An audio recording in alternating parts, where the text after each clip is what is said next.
யாரெல்லாம் ஒதுக்கணும், யாரெல்லாம் வேண்டான்னு சொல்லி மனுஷங்க முடிவெடுக்கலாம், உங்கள் கூட இருக்கிறவங்க முடிவெடுக்கலாம். ஆனால் ஆண்டவர் உங்களை கொண்டு தான் பெரிய காரியங்களை செய்ய அவர் உங்களை தெரிந்தெடுத்திருக்கிறார். ஹல்லேலூயா.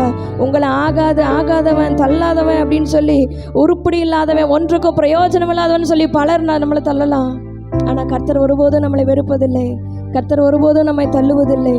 யாரெல்லாம் நம்மளை அப்படி தூஷிச்சாங்களோ அவங்களை கொண்டே கர்த்தர் நம்மை மேன்மைப்படுத்துவார்.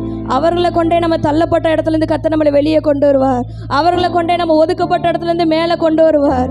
அவர்களை கொண்டே நம்ம அவமானப்படுத்தப்பட்ட இடத்துலேருந்து கர்த்தர் நமக்கு மேன்மையும் கீர்த்தியும் புகழ்ச்சியும் வர அவர் போதுமானவராக இருக்கிறார். ஹல்லேலூயா. உங்களை ஒடுக்கின ஆமான் வெட்கமடைந்து போவான், உங்களை ஒடுக்கின சத்ரு வெட்கமடைந்து போவான், உங்களை கீழ்ப்படுத்த நினைத்த சத்ரு வெட்கமடைந்து போவான். ஏனென்றால் கர்த்தர் நம் பட்சத்தில் இருக்கிறார். மனுஷன் நமக்கு என்ன செய்வான்? ஹல்லேலூயா, ஹல்லேலூயா. நம்முடைய சத்தத்தை அவர்கள் மத்தியில உயர்த்தாம, சத்துருக்கள் மத்தியில நம்முடைய சத்தத்தை உயர்த்தாம, ஆண்டவருடைய சமூகத்தில் வந்து அவரை நோக்கி சத்தத்தை உயர்த்தும் போது நமக்கு விரோதமாக எழும்புகிற சத்ருவின் சத்தங்கள் அடங்கி போகும் ஒரே செகண்ட்ல. ஹல்லேலூயா. நம்முடைய சத்தம் கர்த்தரிடத்துல உயர்த்தப்படட்டும். நமக்கு விரோதமாக எழும்புகிற சத்தங்கள் அடங்கி போகும். எஸ்தரை வீழ்த்தணும், மொர்தெகாயை வீழ்த்தணும்னு நினைச்ச ஆமான் அந்த இடத்துல வெட்கமடைந்து மட்டும் போகாம தூக்கு மரத்துல போடப்பட்டான்.